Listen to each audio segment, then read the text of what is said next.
96 FM Mercury, informatif, inspiratif. Selamat berjumpa untuk sahabat Mercury, sahabat YouTube. Senang bisa hadir di perjalanan lintas kota di kalender hari ini ya. Dan 1 jam ke depan saya nggak sendirian. Saya senang bisa menghadirkan salah seorang narasumber yang menurut saya luar biasa karena kepeduliannya, karena konsistensinya dan lain sebagainya. Ini sahabat Mercury, talkshow kita ini untuk mensupport teman-teman dari Matanesia. Ini komunitas ya? Komunitas ya, oke. Dan salah seorang founder dari Matanesia, Mas Mamo Ismuntoro, yang sudah tidak asing bagi banyak di antara Anda, hadir bersama saya dalam 1 jam ke depan. Dan kita akan ngobrol-ngobrol juga tentang kegiatan dari Matanesia yang diagendakan pada hari Sabtu 28 Januari. Betul. Pukul 14 sampai selesai di Cafe Tamannya Surabaya Street Hotel. Ya. Dan teman-teman Matanesia nanti akan menggelar bincang fotografi Matanesia. Temanya membangun portofolio meraih kepercayaan publik. Nah, ini karena yang ngobrol teman-teman fotografer, maka portofolionya tentang karya-karya fotografi ya. Tetapi nanti kita tidak tertutup kemungkinan juga tidak kenal maka tidak sayang. Saya ingin memulai diskusi ini dengan menanyakan kepada Mas Mamo apa itu Matanesia, kapan berdirinya, terus laopoai Matanesia ini. Tapi saya sapa dulu Mas Mamo, sehat? Alhamdulillah sehat. Sehat ya, alhamdulillah. Terima kasih sudah berkenan mampir di Mercury, Mas Mamo. Saya juga berterima kasih banyak, merasa terhormat bisa hadir di sini. Siap. Oke. Mas Mamo sebagai founder Matanesia, cerita dong ke kami-kami yang atau ke sahabat-sahabat Mercury yang mungkin belum mengenal, meskipun saya percaya sudah banyak yang mengenal ya. Matanesia sendiri itu opo sih Mas, komunitas opo iki? Ya, baik, terima kasih sahabat Mercury ya. Sahabat Mercury. Ya, kalau saya Aldi. Ya, Mas Aldi, terima kasih beserta sahabat Mercury dimanapun berada, karena dulu kalau kita nyapanya paling seputar Surabaya, sekarang bisa broadband ya. Iya. Yang lagi ada di New York atau di dimanapun. Zimbabwe juga selamat siang. Oke, baik. Cerita bagaimana Matanesia, singkatnya saja Mas. Nah, kami dulu itu sebenarnya,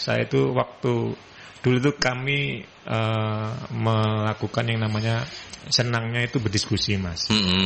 Zaman-zaman 2006, jauh sebelum ada sosial media. Jauh sebelum sosial media ya. Oke. Itu jauh sebelum banyak komunitas. Kami merasa bahwa keterampilan fotojurnalistik ya terutama itu dia caranya iso ditularkan ke masyarakat biasa yang bukan wartawan. Kenapa? Karena menurut kami ya, foto itu kalau bisa diceritakan jauh lebih punya impact, jauh lebih berdaya, dan jauh lebih berfungsi sebagai sebuah alat untuk komunikasi. Akhirnya pelan-pelan, belum ada nama nih, diskusi dulu, pinjem kantor kami dulu lah di tempat yang lama gitu ya. Itu pinjem, kemudian kok sungkan yang ini terus tiap weekend kita keluar. Awalnya itu jadi sesama penggemar fotografi kumpul-kumpul tiap weekend. Tiap weekend dulu kan masih kita bisa banyak kumpul tahun-tahun seperti itu ya. Dipindah-pindah Mas. Siapa kafe yang mau kita datangin dengan gratis, tapi nanti peserta bisa beli di situ gitu. Kayak gitulah ya. Tapi ini nggak cuma kumpul-kumpul doang ya. Kumpul-kumpul bagi-bagi sharing-sharing ilmu juga ya. Ada itu. Bentuknya adalah macam-macam. Kita ambil ruang apresiasi. Bentuknya macam-macam. Bisa diskusi foto, bisa portfolio review, bisa diskusi hasil karyanya siapa, buku fotografi juga, apapun terkait fotografi, terutama yang kaitannya sama fotojurnalistik. Kenapa? Karena foundernya fotojurnalis. Gitu. Akhirnya ya udah beberapa teman akhirnya terbiasa untuk mari motret terus mbak Pak no ya ceritakno lah ya. Nah, kami mendorong orang untuk ceritakno foto niku aja cuman no caption needed ya karena sekarang ya. Kita anak-anak bisa lebih punya power. Lebih powerful. Sampai hari ini bikin itu, hunting bareng. Tapi kami banyak juga jadi kritik seperti ini. Komunitas itu kan hunting sesukanya, justru matasinya itu enggak bisa dihitung dalam setahun. Hunting fotonya itu dikit banget karena kami lebih suka mengkaji foto ya, gitu ya. Jadi hunting itu buat kami bukan menu utama, gitu kan. Kan dulu kalau komunitas banyak kan, ayo hunting bareng kemana? Kita jarang banget. Oh gitu ya. Kita malah banyak membicarakan fotonya gitu loh. Fotonya orang-orang atau fotonya para anggota komunitas sendiri? Oke. Kamu moto buat apa? Kemudian kenapa kamu moto itu? Jadi itu yang kita kaji supaya punya makna dulu gitu kan, seperti itu. Dan sebetulnya bisa digunakan untuk sesuatu yang lebih dari sekedar foto-foto indah. Ini sebenarnya jalan pedang karena nggak populer foto terus didiskusi. No, itu dulu orang hunting ya senang-senang aja. Tapi kamu memilih jalan itu karena ya tadi supaya kita lebih powerful fotonya, setidaknya orang ngerti apa yang kita foto. Dan ini sekali lagi nggak populer, maka sangat spesifik ini Mas kalau ngomong penggemarnya. Dan nggak ceruk yang sedikit ini, tapi kita konsisten sampai hari ini. Sampai hari ini ya. Maka ya itulah. Jadi kalau sorry saya potong. Jadi kalau boleh disebut yang menjadi momentum berdirinya Matanesia itu tahun berapa Mas Mamu? Tahun 2006 Mas. 2006 ya. Kenapa 2006 dan Januari? Waktu itu kita kan akhirnya di tahun keberapa itu kita malah belum menentukan tanggal lahir. Tahun ke-5 atau ke-7 saya lupa. Baru. Tahun biru ya sama co-founder. Akhirnya saya ingat, nama Matanesia itu saya daftarkan domain internetnya itu tahun 2006 tanggal 26 Januari. Jadi itu aja kita pakai. Gitu kan. Januari 2006. Saya sempat beli domain namanya matanesia.com. Jadi itu nggak ada, kita nggak terusin. Udah pakai nama itu aja. Oke. Nah, pilihan namanya juga keren. Kenapa kok Matanesia, kok enggak Matane Eko gitu misalnya? Atau matanya Robert. Atau Matane Robert gitu loh. Matanesia itu dari mata Indonesia. Ya, gitu. Karena ya. Kita fotografer orang Indonesia, ya gadok-gadok. Keren. Mata Indonesia. Ya. Kemudian berkembang akhirnya gini, kita punya jargon menjadi mata Indonesia. Menjadi mata Indonesia. Tagline-nya itu. Iya, karena kita kan berbasis foto jurnalistik nih. Jadi menjadi kayak saksi lah kehidupan sehari-hari. Matanya orang Indonesia. Matanya orang Indonesia. Oke, 2006 sampai 2022 bertahan. 2023 ya. Karena ini Januari, berarti ulang tahun juga. Ulang tahun. Pas hari ini ulang tahunnya. Oh, hari ini ya? Iya. Wih, selamat ulang tahun Matanesia. Dan dirayakan di Mercury. Dan dirayakan di Mercury. Wow, keren. Ya. Berarti udah berapa tahun 17, ya? 17 Mas. 17 tahun ya. Lagi ginuk-ginuknya gitu. Lagi ginuk-ginuknya, seksi-seksinya gitu ya. Lagi bertumbuh jadi remaja yang wow. Nah, foundernya selain Mas Mamu siapa aja? Saya founder, ada co-founder namanya Bobi Noviarto. Sekarang di mana beliaunya? Dia sekarang udah berbisnis di Madiun. Tapi ya karena masih ada kontak-kontak masih ya. Beliau yang expert di ini Mas, di bidang desain dan segala macam lah. Kalau urusan digital dan desain partner Bobi ini yang kan sekarang bisa jarak jauh toh virtual. Jadi desain segala macam, logo ya beliau ini yang merancang dengan beliau yang saya ini cuma pemikir aja gini jalan gitu. Berarti Matanesia berbisnis juga untuk membantu perusahaan-perusahaan untuk bikin logo. Enggak. Jadi melayani bukan ya. Kami semuanya mandiri. Jadi termasuk hidup dari mana ya? Ya dari awal-awal kantong sendiri, beli kamera sendiri. Ya 10 orang ini. 10 orang. 2 orang Mas. 2 orang. Dulu kita Mas punya Bobi sama dulu kan sebelum ada ada Instagram, kami sering diskusi kan. Kan kalau sewa LCD proyektor kan mahal. Kami 2 orang ini urunan untuk beli itu. Dua orang ini punya proyektor, punya kamera sendiri semuanya waktu urunan itu. Karena masing-masing udah kerja kan. Iya. Jadi sustennya dari mana? Dari duit sendiri. Nah hari ini berkembang menjadi kemudian Kalau dulu sekarang jadi banyak juga kami bersinggungan sama urusan konsultan visual, misalkan perusahaan mau bikin apa, kita merancangkan desain acara. Itu yang saya maksud. Berarti sekarang jadi konsultan ya, Matanesia ini. Beberapa hal seperti itu. Tapi atas nama komunitas atau tetap pribadi Mamo? Matanesia. Oh, Matanesia. Kalau mereka mengajak Matanesia, tapi juga biasanya saya seret. Biasanya kan mereka mengenal saya juga sebagai fotografer. Contoh nih, Mas Mamo, kamu jadi juri ya? Iya, tak lihat acaramu kok ngene, kurang sip iki. Ya apa tak bikinkan. Tapi timbal baliknya Matanesia dong menjadi partner, ya dia mau. Karena kalau saya cas untuk harga, pasti dia kan ya wis ngene. Timbal baliknya Matanesia jadi co-partner acaramu. Dia jelas lucu, memang enggak perlu ngeluarin duit. Oke. Nah, kalau sekarang yang aktif selain Mas Mamo dan kemudian Mas Bobby yang ada di Jakarta ya? Di Malang. Di Madiun. Di Madiun itu juga ada. Siapa lagi di mana? Enggak ada. Dulunya kami punya namanya volunteer, Mas. Itu anak-anak militan mahasiswa juga. Itu ada sekitar 5 orang. Kan punya grup WA. Dulu kenceng banget, masing-masing udah kemudian merotol bekerja, ada yang jadi tentara, ada yang jadi murah tangga, bekerja akhirnya merotol. Ya itu regenerasi itu yang menjadi PR Matanesia hari ini. Sejauh ini ya akhirnya pemikirnya tinggal 2 lagi. Tinggal berdua ya. Kemudian dalam perumahannya ada banyak teman yang supporting, termasuk 2 dan 3 orang ini kan. Yang sedang ada di ruangan ini juga. Terus, boleh disebutin nggak apa-apa siapa? Mas Eko. Mas Eko. Terus Mas Robert itu bukan driver Mas, itu bagian lah ya, pemikir juga itu kan. Mas Toto ini meskipun bukan founder, dia juga sering support lah ya dalam bentuk macam-macam lah, diskusi segala macam. Tapi suatu hari harusnya Mas Toto juga bisa nimbrung di Matanesia nantinya. Jadi intinya Matanesia itu kalau ditanya loh, membernya berapa? Saya nggak tahu. Kami tidak ada sistem membership, Mas. Karena kami ribet ngurusi kartu anggota, kemudian bayar iuran nggak ada. Semua terbuka, Anda boleh masuk dan keluar kapan saja. Karena kami punya wadah, punya ilmu, pakai gitu kan. Gitu. Oke, coba saya runut ya, 2006 sampai hari ini. Kegiatan yang rutin, diskusi-diskusi ya Mas Mamo? Lebih banyak diskusi. Lebih banyak diskusi. Kajian ya? Lah istilahnya. Kajian, itu biasanya per apa? Terakhir sebulan itu sekali? Sebulan sekali Mas, bahkan 2000 sebelum Covid itu malah seminggu sekali Mas. Di mana? Surabaya, selalu di Surabaya. Dan semuanya kita biaya dari kantong sendiri. Misalnya beli goreng gitu ya. Kita undang orang untuk datang. Dan karena kita merasa punya jejaring yang bagus ya dengan teman fotografer Jakarta. Caranya gampang.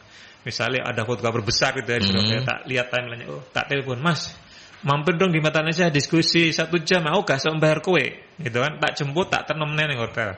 Gitu. Karena gitu. Jadi senang sama orang. Tapi kami biayain semuanya, minum, kopi. Iya. Jadi ya kayak kelas terbuka lah untuk semua orang. Welcome untuk datang ke Matanesia karena memang dibangun untuk itu sebagai ruang interaksi dan kajian fotografi buat semua level. Yang suka terutama di fotojurnalistik. Oke. Dan itu ternyata terjaga sampai hari ini ya, luar biasa ya. Meskipun berkurang ya acaranya karena pandemi 2 tahun itu. Sebelum itu kita habis yang semingguan sekali, akhirnya menyusut dari sebulan sekali. Dikasih lagi. Tempat juga di sebuah ruang di kantor redaksi besar koran di Surabaya. Ya, di situ juga. Tiap bulan kan kita dapat tempat itu untuk diskusi. Oke. Ya kayak gitu. Oke, nanti kalau Anda ingin mengenal lebih detail seorang Mas Mamo, nanti saya akan tanya juga. Beliau ini asli Surabaya dan sekarang tinggal di mana? Nanti deh ya. Kita break dulu ya Mas. Kita ke iklan dulu. Setelah itu nanti kita lanjutkan kembali diskusinya. Sabar dulu untuk Anda yang mau kepo tentang kegiatan teman-teman Matanesia nanti di hari Sabtu ya. Sabar dulu karena ngobrol sama foundernya Matanesia, Mas Mamo Ismuntoro ini saya jadi belajar banyak hal. Paling penting adalah konsistensi itu tidak terbantahkan, akan membuahkan sesuatu yang indah pada waktunya begitu ya. Dan tadi saya sempat ngobrol sama Mas Mamo, sekarang mungkin saya ulang boleh ya Mas ya. Domisili tetap Surabaya, asli arek Surabaya ya? Saya lahir asli Surabaya, bapak Ponorogo, ibu Lamongan. Oh, ya. Tapi lahir Surabaya dan mulai kecil sampai besar di sini. Besar, sekolah, menikah, punya anak. Surabaya. Di Surabaya ya. Meskipun mengadopsi kota sebelah sebagai tempat tidur. Domisilinya Surabaya coret ya, tapi KTP tetap arek Surabaya ya. Rahasia ini. Oh. Ya, oke. Ya, Mas Mamo, kalau boleh mungkin banyak yang bertanya-tanya loh. Kalau Mas Mamo sendiri bisnisnya apa ya? Ini pertanyaan yang gampang susah gitu. Mungkin sekarang barusan tren ya, orang yang officeless ya, nggak berkantor. Ya. Memilih itu sudah beberapa tahun yang lalu. Jadi sampai tetangga saya itu, Pak Mamo kerja ya apa? Gak jelas sih. Ketika para suaminya budal kantor gini sih, ya nyetak masih di rumah motor, gitu. Ya karena freelance itu kan bukan sesuatu yang populer ya di Indonesia ya. Masih belum populer. Sekarang ya bisnisnya ya kalau ngomong bisnis ya pekerjaan lah ya. Dari fotografi gitu kan. Tapi fotografi kan turunannya banyak, Mas. Motret itu sendiri, kemudian menjadi kurator, menjadi editor sebuah majalah, konsultan visual, macam-macam kan turunannya ya. Itulah yang bisa kami lakukan di situ. Ya. Nggak jauh-jauh dari urusan visual. Nggak jauh-jauh dari urusan visual ya. Menjadi konsultan pastinya ya, karena dengan jam terbang yang sudah sangat cukup ini memang sangat. Tapi ketika di era teknologi informasi seperti sekarang ini justru menemukan ininya ya iya, menemukan ceruknya. Ya, cerita gimana Mas kondisi itu sekarang? Itu shifting yang natural ya, alami gitu. Saya tidak pernah membayangkan kalau kemudian ada kesempatan untuk bahwa kalau ngomong ini dalam konteks pekerjaan ya. Betul. Karena ada konteks pekerjaan yang istilahnya kalau teman saya pernah bilang, Mas Amin itu adalah knowledge worker. Knowledge worker. Ya, istilah itu saya temukan tahun 2006, Mas. Dan teman saya ini yang bilang, Mas Amin itu cocoknya knowledge worker. Saya udah kerja, Mas. Masih kerja di karyawan. Karena mungkin dia tahu saya sukanya ngomong, rono rene diskusi. Oh, sampean itu cocoknya knowledge worker, dan itu nanti akan jadi pekerjaan saya. Gak ngereken waktu itu knowledge. Nah ternyata celah pekerjaan itu ada di knowledge worker, bahwa seseorang itu dihargai value-nya dari keterampilan ilmu pengetahuannya, terutama soft skill-nya ya, leadership-nya, pengetahuannya, visinya, rancangan bisnisnya. Di situ ternyata ada celah itu, artinya dia gampangan bondo pikiran dan pengetahuan, dan orang trust dengan itu, dan orang mau membayar untuk itu karena itu kan pengetahuan. Maka kenapa dulu ketika kita sekolah, orang yang memegang pengetahuan atau informasi dia akan memegang dunia, meskipun itu nggak langsung urusan soal itu. Tapi tadi kalau bilang hari ini celah kehidupan atau celah bisa dibilang pekerjaannya ada di situ. Anda tidak harus kemudian turun secara hard skill-nya yang bekerja, tapi soft skill-nya yang bekerja. Anda cuman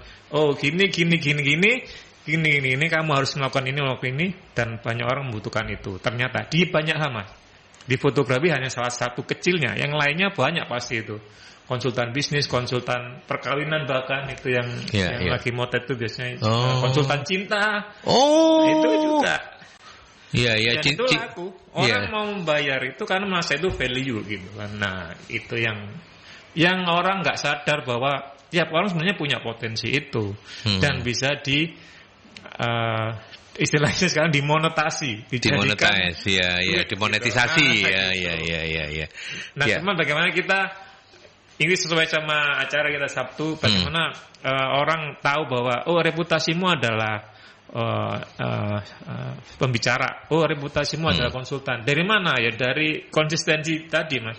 Bertahun-tahun tadi kan orang bilang Jadi yang mengecap bahwa saya mentor atau Matanesia itu konsultan bukan kami sebenarnya, ya orang-orang itu yang melihat reputasi itu. Kami tidak pernah mendeklar sebagai konsultan visual, tidak pernah mendeklar sebagai speaker. Ya karena perjalanan itu. Perjalanan itu ya. Orang-orang yang mencap itu. Ya, dan ya, itu ya, akhirnya ya mau nggak mau kita enjoy dengan itu, menikmati itu hari ini setelah lebih 1 dekade itu. Iya, iya, iya. Ya, kalau dulu bicara fotografi ini hanya sekedar sebuah hobi ya. Kalau sekarang menjadi profesi yang sangat luar biasa ketika digital marketing juga semuanya berkaitan dengan visual gitu ya Mas. Betul. Ya. Nah, artinya ya proses tidak pernah mengkhianati hasil ya. Ketika kita konsisten dengan apa yang kita mampu begitu ya. Pada saatnya pasti akan indah. Dan pasti akan siapa yang menabur pasti akan menuainya begitu ya. Nah, itu yang dibuktikan oleh Mas Mamo. Ada beberapa sahabat Merkuri yang sudah mengirimkan pertanyaan melalui WhatsApp di 0817300096. Tapi sebelum itu saya mau kepo sedikit tentang kegiatan di hari Sabtu nanti. Tapi sebelumnya, kalau kita bicara hari ini Mas,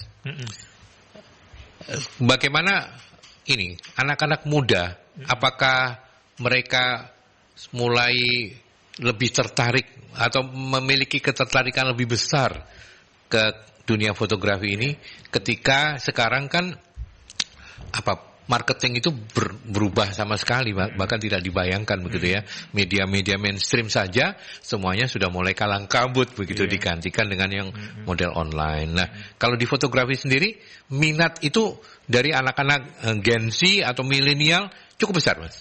Saya kira itu bisa dilihat dari bagaimana platform berbagi visual itu Facebook atau Instagram itu. Artinya memang benar ya itu ya. Dan itu terjadi. Tapi ada banyak sisi ya. Akhirnya kami menyebutnya di dunia fotografi itu akhirnya muncullah apa yang dinamakan sampah visual gitu kan. Semua orang hari ini motret Mas. Semua motret sampai visual adalah foto-foto yang asal unggah gitu kan. Tanpa ada makna, kadang juga berpotensi menyakiti orang lain. Iya. Makanya kenapa banyak yang kejerat ujaran kebencian segala macam kayak begitu ya. Jadi selalu ya dampak dari teknologi dan kemajuan kan dua sisi. Cuman lah kalau ngomong tadi potensinya gede banget. Kalau saya mengistilahkan hari ini yang namanya selebgram sama kere ini satu level Mas. Semua berpotensi untuk jadi besar. Iya. Karena satu level masing-masing orang punya media sendiri-sendiri, ya kan? Yang namanya si A levelnya segitu, kita juga punya potensi untuk dilihat orang banyak. Dulu zaman kita ya, portfolio kita siapa yang mau lihat kalau kita nggak propose ke langsung Pak gitu. Betul. Nah itu yang akan kita obrolin besok Sabtu itu. Bagaimana kita membangun reputasi, membangun portfolio di era yang serba sangat mungkin juga jatuh dan mungkin juga melambung tinggi. Gitu. Ya. Oke, jadi sudah disonding, berarti kita masuk sekarang ke event yang nanti eventnya Matanesia ya. Di hari Sabtu tanggal 28 Januari pukul 14 sampai selesai ada bincang fotografi Matanesia yang temanya itu membangun portofolio meraih kepercayaan publik. Nah, ini nanti yang akan dibahas kira-kira adalah bagaimana kemudian tadi itu ya, sampah-sampah apa istilahnya Mas Mamo? Sampah visual itu kita kurangi. Jadi kita mulai menata diri untuk supaya orang mengenal diri kita. Kalau saya mengistilahkan gini, semua orang itu punya potensi untuk kemudian menjadi mindset. Misalnya contoh, fotografer di mindset orang adalah si A gitu ya. Nah, sekarang ini kita akan coba untuk meraih ke sana. Ada 3 level ya. Ini saya baca. Satu, seseorang atau institusi atau brand itu harus melalui 3 tahap ini. Pertama adalah diketahui. Mamuk, wis. Level 2-nya adalah dikenal. Wis ro Mamuk sapa fotografer, tapi belum jadi top of mind. Ya. Wis ngerti ae, Mamuk sapa, foto iya. Ketiga itu level tertinggi dibicarakan, Mas. Diketahui, dikenal, dibicarakan. Dibicarakan wis kabeh ngomong. Wis semua orang membicarakan. Populer lah ya. Gitu. Lah, untuk sampai situ tidak semua orang punya privilege. Tapi apakah mungkin sangat hari ini? Ya kan, selain ngomong soal ability, kemudian kompetensi, kredibilitas, semuanya terhitung di situ. Termasuk juga tadi yang tidak ketinggalan adalah konsistensi dan ada istilah yang sebenarnya istilah lama, grit ya. Grit itu bahasa Inggris kurang lebih artinya apa ya? Tekun. Ya, grit itu. Itu.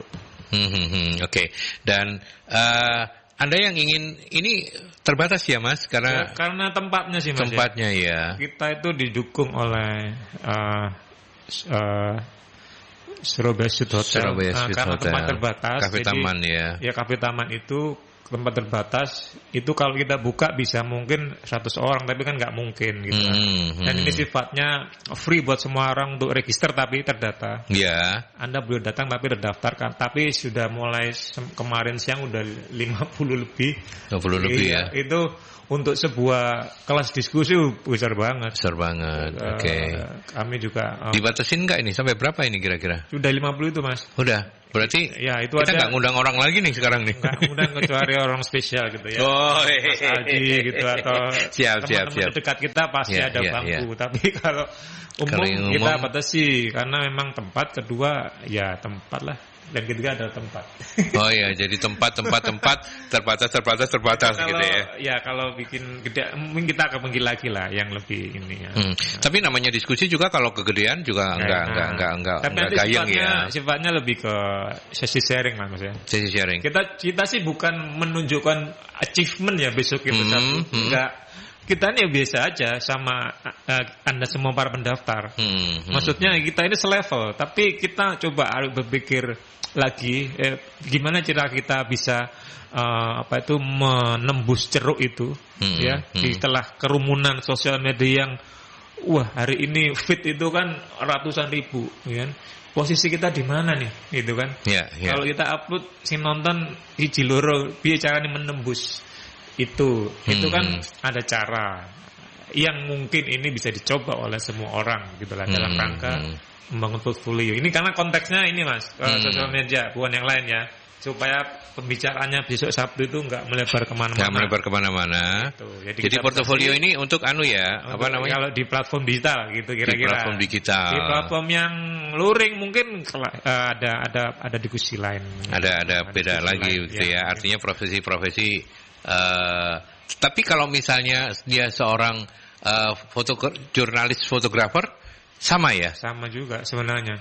Sama juga ya. Jadi tetap saja ya orang itu kan gini. Saya tadi di mobil sama Mas Robert itu bilang hari ini tuh ya sesuatu yang salah itu kan orang data itu salah. Tapi kalau diomongin berulang-ulang jadi benar. Orang benar. Sama juga. Ya. Artinya kalau kamu baik gitu kan dan kamu terus omongin post-truth, itu. Post-truth, orang bilang post-truth itu ya.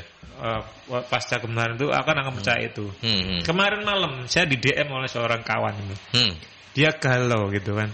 Saya tuh sering dapat DM nggak tahu ngomong menganggap saya apa ya nggak tahu. Saya itu sudah nulis ini Mas. Saya ini galau. Mau tetap nulis di Instagram atau bikin website. Bla bla bla panjang. Tak cek Instagramnya. Lebih senggenang ini loh, ini postingan nih. Saya bilang ini sudah. Kamu itu sudah masuk pada satu langkah besar, yaitu apa? Menulis. Terus aku lapo, ya terusin aja nulis, saya bilang gitu. Gak perlu ngapa-ngapain. Dia terbentur pada konsistensi. Dia merasa tulisanku elek, tulisanku gak diwaca uang. Loh, kalau kamu merasa sudah seperti itu, enggak tulisanku sampai sing maca kamu artinya kalah sebelum perang. Tapi Mas Mamuk coba sebentar saya potong. Tapi bukankah ini yang kemudian menjadi pertanyaan hati sanubari orang-orang yang baru memulai untuk itu kan ya. Sama. Berarti tipsnya harus apa? Lalu adalah kita ini overthinking, terutama generasi sekarang. Iya. Gini loh, kan selalu para pembicara atau banyak orang yang bilang untuk cara tidak khawatir dan bahagia itu ada satu cara yang jitu sebenarnya. Kamu nggak perlu lalu nggak perlu terlalu khawatir dengan masa depan. Ya, dan jangan terlalu merasa sedih tentang masa lalu. Silakan wae. Jalani gitu aja. Oke. Kalau kamu terlalu khawatir sama masa depan wis gak dadi. Dan sebaik-baik rencana itu adalah dijalankan, bukan diomongin. Kalau tadi temen DM saya, wis nulis. Sing koyo kene iki lho gak akeh ta ngono. Kene iki wis nulis, ya terusno gitu. Akhirnya dia, saya merasa menyala kembali. Ternyata orang yang butuh itu, Mas. Kayak korek api gitu ya. Gak nyala kan enggak, ditolong oleh korek api yang lain. Terus kan baru nyala. Kita tetap memerlukan orang sekitar memang. Jadi kita kadang kalau kita ngomong itu wah macam. Tapi perlu orang-orang sekitar. Meskipun bisa dikembalikan ke kita. Sehebat-hebatnya motivator. Kalau kita enggak merubah ya susah. Tetapi juga tetap pada titik kita memerlukan pembakar tadi semangatnya. Bisa istri, bisa pasangan, atau bisa mantan, bisa senior. Iya. Itu kan ada pakar mantan nih. Iya. Jadi ini sekaligus menjadi sebuah tips untuk Anda sahabat Merkuri yang mungkin juga mengalami kondisi yang sama. Saya ini sudah ngerasa melakukan yang terbaik untuk tapi kok followernya nggak nambah-nambah, atau kok rasanya ini kok nggak banyak yang mengakses tuh ya. Itu kadang-kadang cuman butuh ketemu Mas Mamu atau DM Mas Mamu aja selesai sudah. Jadi gitu ya. Lucu. Jadi suatu hari, Mas, ini konteks juga. Mata Nisa itu akun IG-nya itu kan 2 tahun lalu cuman 2.000 kurang ya. Suatu hari ada brand besar, enggak saya menyebut channelnya itu, second brand dari kita semua yang generasi 90-an tahu ya, merek jin terkenal apa kan tahu ya. Itu punya brand, second brand. Itu datang ke Mata Indonesia, mau bikin promo juga. Tak takoni lho. Kenapa ning Mata Indonesia iki? Mbok yo ning enggak, Mas. Mata Indonesia itu ternyata kami riset di internet. Itu adalah organik itu followernya. Organik semua dan sangat aktif ini para apa itu ininya. Saya sendiri yang punya akun ini enggak ngerti gitu loh. Gitu ya. Artinya kan gitu. Iya.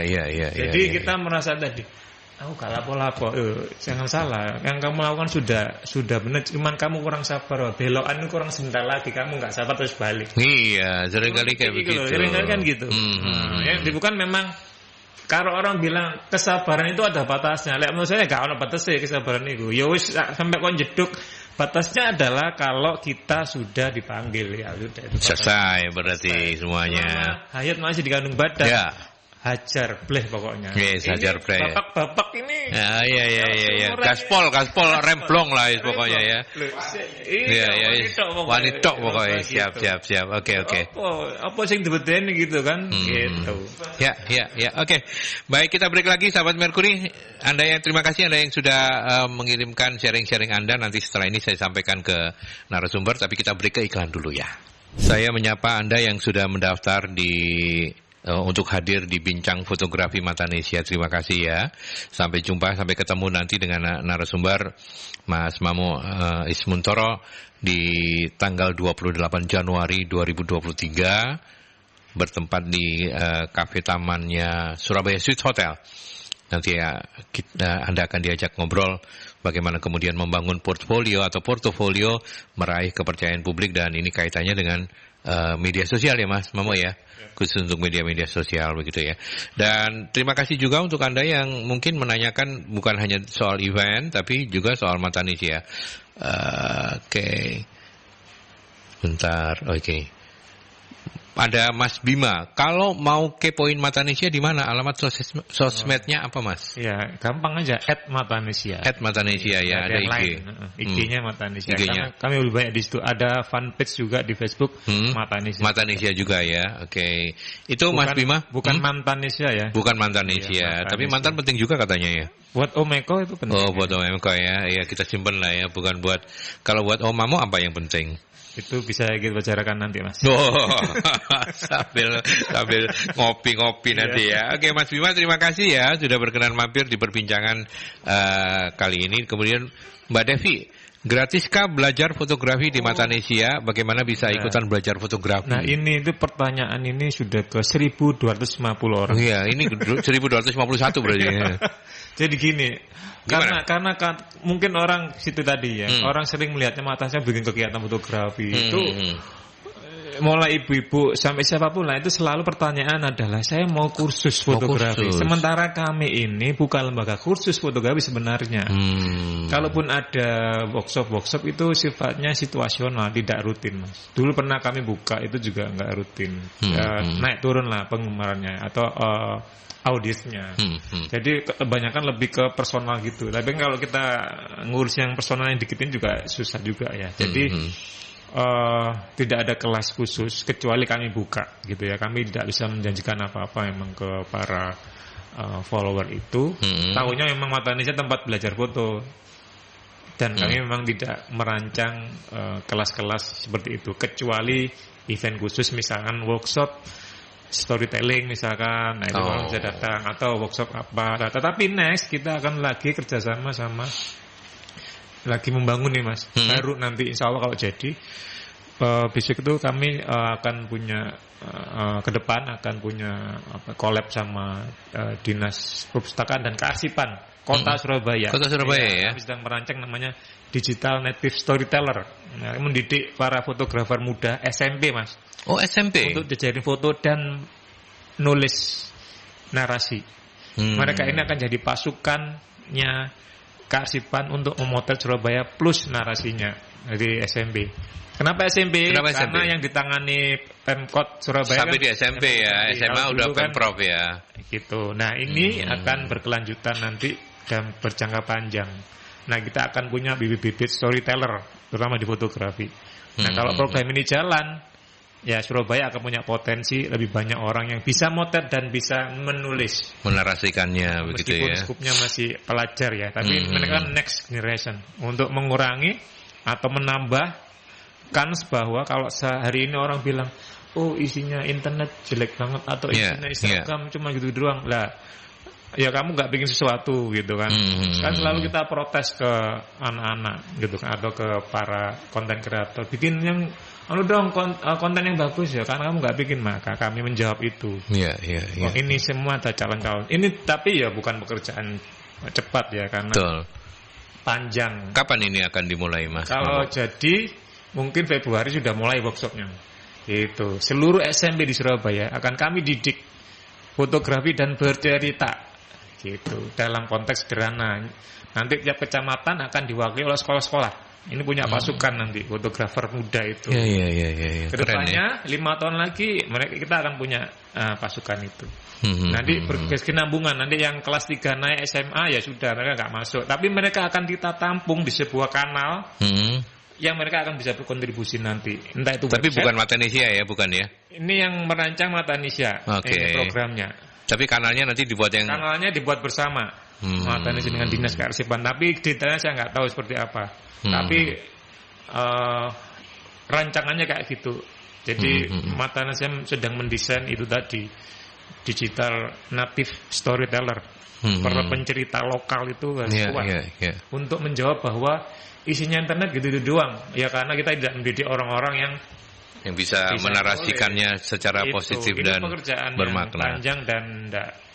Ini anak-anak SMP yang kelas berapa Mas Mamo? Kelas 3 biasanya sudah nggak boleh. Tapi kami nggak ngambil yang kelas 1 karena masih ini ya. Jadi kelas 2 ya. Dan 3 mungkin. 2 menjelang 3 gitu nanti. 3 itu yang akan dilatih secara berkelanjutan. Jadi workshopnya nggak sekali. Habis workshop terpilih, nah itu nanti akan kita kawal sampai setahun. Oh, gitu. Jadi workshop itu untuk semua, tetapi tetap nanti ada penilaian ya, ada filter dia. Workshop itu untuk ngasih fondasinya tentang motret dan nulisnya. Nanti ada tugas-tugas di daily rutinnya atau weekly.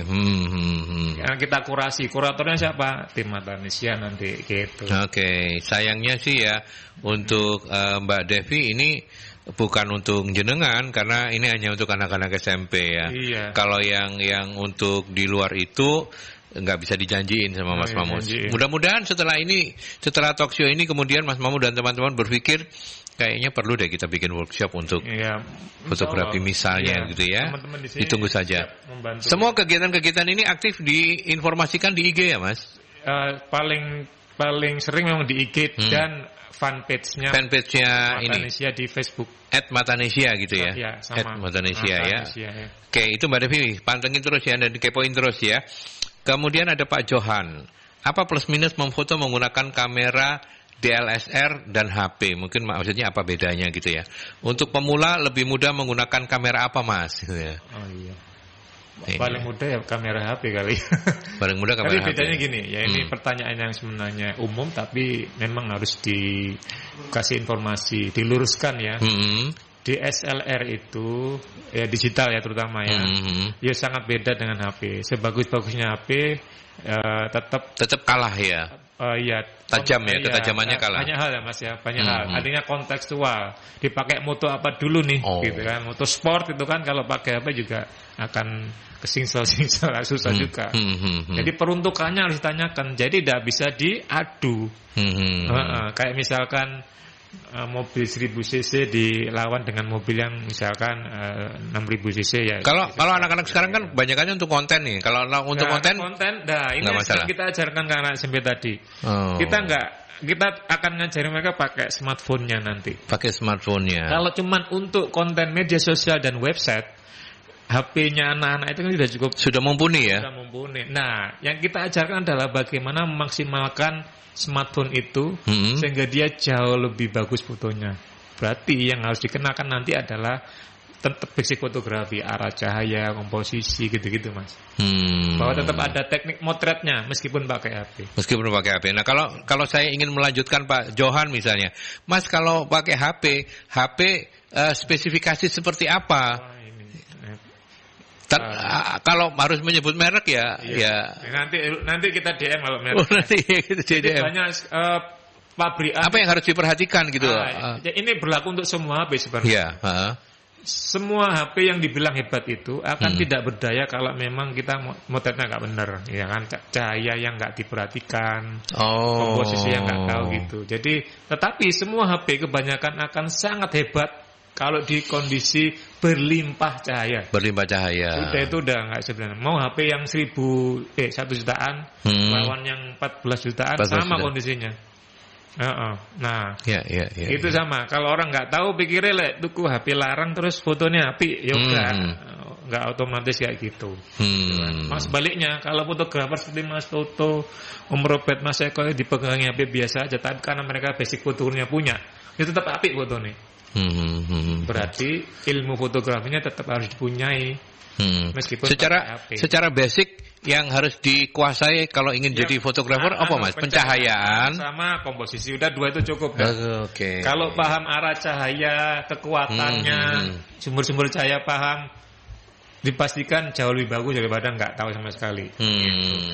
Kenapa fotografer itu kebanyakan bagus? Karena matanya terlatih. Gitu ya. Matanya terlatih. Jadi dia mengalami banyak situasi pencahayaan, hujan, gelap, mendung, segala macam lah. Dia mengalami banyak hal. Jadi kalau motret udah otomatis. Kalau orang biasa kan matanya nggak terlatih. Karena motret bukan pekerjaan sehari-hari. Bukan kesehariannya begitu ya. Jadi urusnya bukan bakat sebenarnya. Kamu terlatih nggak melihat secara fotografis istilahnya gitu. Karena mata kita beda dengan mata kamera. Sayangnya memang saya nggak tahu ya, mungkin karena saya kurang ya. Tempat-tempat untuk kursus fotografi masih banyak kan? Sekarang sebenarnya agak kurang susah ya? Nyebutnya Mas, berguguran sama seperti media. Ada kursus fotografi gede dengan nama besar itu juga ambruk juga ya. Sekarang ya trennya bukan lagi orang belajar datang ke kelas Mas. Udah nontonin YouTube gitu. Kemudian ada lagi yang nama learning management system yang orang bayar 100.000 itu sudah dapat materi, nonton video berulang-ulang, dapat akses, dapat materi, tapi tidak interaktif, nonton video tutorial gitulah. Dan itu ya Udemy, kemudian livestream.com, macam banyak yang luar-luar itu, dan sangat spesifik. Ada kelas food fotografi pakai smartphone, kelas wedding fotografi, kelas videografi, 100 ribuan. Tapi 100 ribuan kalau yang akses 1000 orang, yo badi juga pada tetap. Jadi, saya direkam, rekaman saya taruh di LNS, di website apapun, orang tinggal datang kalau mau ikut kelas, klik 100.000. 100.000 baru mereka bisa diberi akses untuk berulang-ulang. Anak muda bisa masuk ke situ atau lihat YouTube-nya, banyak sekali lah kalau kalian belajar fotografi sekarang. Tapi kan cuman tetap Kalau secara konvensional paling ideal memang ada mentor yang langsung. Nah itu dia. Kalau saya sih karena fotografi ini kan skill ya. Kalau skill itu learningnya harus by doing dan itu mesti face to face begini itu lebih oke sih sebenarnya.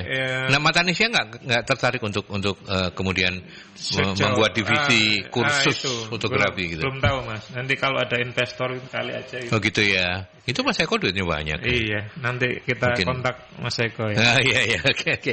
Dia susah emang dikontak ya. Jalan-jalan terus soalnya orangnya. Ya oke baik. Pak Johan mudah-mudahan terjawab ya untuk DLSR dan HP yang juga selain keduanya itu memang beda dan tadi sudah dijelaskan oleh Mas Mamo yang lebih penting juga adalah skill. Nah, ketika bicara soal skill itu cuma dua kata Mas Mamo, pencahayaan dan apa tadi Mas? Komposisi. Dan komposisi untuk ya. Yang basic ya. Untuk yang basically gitu ya. Oke. Kemudian ada Mas Raffi, dari sekian banyak karya fotografi yang dihasilkan Matanisya, story apa yang paling berkesan dan yang pernah dialami? Sebenarnya Matanisya tidak memproduksi story ya, tapi lebih ke pribadi gitu ya. Jadi kalau ngomong alumni Matanisya itu udah banyak gitu ya, yang merasa pernah bersinggungan. Ya saya nggak bisa nyebut satu-satu sih. Anda datang aja kalau mau lihat itu di mana di IG-nya atau di Facebook-nya Matanisya. Nggak semua kita tayangkan, kadang ada yang kita feature gitu. Yeah. Karena ya Matanisya lagi-lagi adalah platform gitu ya, platform berbagi hari ini, berbagi informasi dan diskusi. Kalau pertanyaan adalah karya apa, ya gak ada karya di situ. Karyanya masing-masing milik pribadi-pribadi, termasuk karyanya para founder dan segala macam. Nah, tetapi di era digital ini kita mencoba menggunakan saluran itu untuk belajar. Kalau teman-teman masuk ke IG-nya Matanisya, ada tuh cara misalkan bikin caption segala macam ono kabeh. Ono ya, ada diajarkan di situ ya. Misalkan etika motret di publik ono kabeh. Kalian nggak klik di Instagram saya juga ada tuh lengkap di mulai cara bikin caption, mulai bikin foto story basic. Semua ada di situ. Kalau IG pribadinya Mas Mamo apa? Mamo Official. Mamo Official. Mamo Official gitu. Official aja. Biasa ya, OFF Official. Nah, di situ artinya kita kanal itu ya kita maksimalkan karena anak muda nggak lagi berFacebook kan Mas. Betul. Mereka shifting ke Instagram. Mau nggak mau migrasi itu ya harus dilakukan oleh Matanisya dan para foundernya supaya tetap relate hari ini. Matanisya mungkin karena menjaga relevansi itu sehingga masih bisa bernapas hari ini. Kalau Matanisya tidak menjaga relevansi dengan anak muda, udah pasti ditinggal tuh. Ya, jadi keketuaan ya. Enggak. Stylenya jadi enggak bisa ngikutin. Iya, enggak gue banget. Enggak gue banget, betul. Ini masih gue banget, masih terjangkau gitu kan anak-anak. Maka ya kerja kerasnya ya update kita ini, baik dari sisi teknologi, pengetahuan, cara bersosial media, cara ngomongnya juga, diksi yang dipakai itu ngaruh juga ke anak-anak. Gitu. Kalau gaya captionnya masih old school orang tua ya pasti enggak relate juga. Gitu. Jadi yang unik di Matanisya itu mulai anak SMP sampai para profesional bersinggungan dengan kami gitu ya. Oke. Balik lagi ke event yang nanti akan digelar di hari Sabtu Mas Mamo. Ini nanti yang bicara Mas Mamo. Saya sendiri sebagai founder karena sebenarnya ini adalah persembahan ulang tahun ya. Ulang tahun Matanisya nanti supaya juga menghemat biaya kalau saya meng-hire membicarakan jadi begitu. Foundernya kalau ngomong gitu. Foundernya suruh bicara. Mulai ngomong ya macam-macam, mulai angkat-angkat juga selain itu Eko. Iya. Semua lah. Karena ya dari dulu kan biasa gitu loh Mas. Kayak ini komunitas platform berbasis community ya keguyuban itu yang dicoba kita jaga. Tapi kalau konteksnya adalah nanti urusan sama korporasi ya itu kita beda lagi. Iya. Dan bocoran lagi untuk yang mungkin agak tertinggal mengikuti diskusi kita meskipun sudah mendaftar, besok di acara membangun portofolio meraih kepercayaan publik ini akan membekali para pesertanya untuk hal-hal untuk materi-materi apa saja Mas Mamo? Jadi ya tapi lebih banyak teman-teman sekalian. Lebih banyak ke sesi sharing ya. berdasarkan pengalaman teman-teman kita, para founder dan dan pembicara sendiri, gitu ya. Seperti saya sampaikan di awal bahwa kita ini di posisi yang kurang lebih sama dengan semua orang gitu ya. Jadi jangan takut untuk mulai membangun portfolio secara rapi. Jangan biarkan foto itu, karya Anda itu liar tanpa ditata. Karena Instagram atau Facebook itu bisa menjadi jendela yang potensial untuk orang mengenal kita, ya kan? Mengetahui lah, paling level paling bawah itu ya. Kalau diketahui aja belum gitu ya susah. Kan diketahui tadi kita ulang ya. Diketahui dulu, ya. Dikenal dan dibicarakan gitu. Dan saluran termurah dan tergampang smartphone. Di situ kita bisa bersinggungan dengan banyak hal di smartphone itu. Kenapa kita memilih konteksnya adalah sosial media karena yang paling lilit hari ini, yang semua orang bikin dan gampang. Yang dianggap itu cuman untuk lihat TikTok dan segala macam, ternyata itu berpotensi untuk mungkin ya selling segala macam bisa juga, asal ya kita konsisten dan disiplin ya membuat kontennya kayak gitu. Ya, oke. Dan sebagai closing statement untuk sahabat-sahabat Mercury yang tadi sempat bergabung dan juga tidak sempat bergabung tapi mengikuti talk show kita ini, apa Mas Mahmud, terutama mereka yang mulai kepikiran ataupun justru malah sudah mulai menekuni meskipun di awal-awal tentang fotografi, apa? Gini, jadi ini mungkin bukan statement yang muluk-muluk ya, tapi saya selalu bilang ke teman-teman bahwa keterampilan apapun yang kita punya, entah itu menulis, entah itu fotografi, terutama kalau di konteksnya Matanesia, itu fokus saja di situ, gitu. Fokus di situ, lanjutkan, jangan peduli dengan, kalau untuk yang muda ya, mungkin sementara lupakan dulu soal cuan gitu ya. Lupakan dulu soal cuan, karena cuan akan sangat menyusul itu di kemudian hari. Karena kalau anak sekarang kan, aku motret terus kalau hidupku ya, konteksnya gitu. Proses itu harus kita lalui ya. Bikin portfolio ya sebagus mungkin yang kalian bisa, ditata lagi Instagramnya dengan bagus. Jangan dicampur ini tipsnya, jangan dicampur antara urusan misalkan kuliner, jalan-jalan keluarga sama portfolio. Kalau bikin 2 akun yang khusus untuk itu, karena klien akan sangat ngaruh, isimu ngono gitu kan. Kamu ini fotografer atau apa gitu kan. Ya gitu-gitu. Itu yang kadang tidak diperhatikan oleh orang gitu ya. Kira-kira kayak gitu. Ya, oke. Memang beda banget ya kalau yang bicara yang sudah malang melintang di dunianya itu memang ya seperti itu.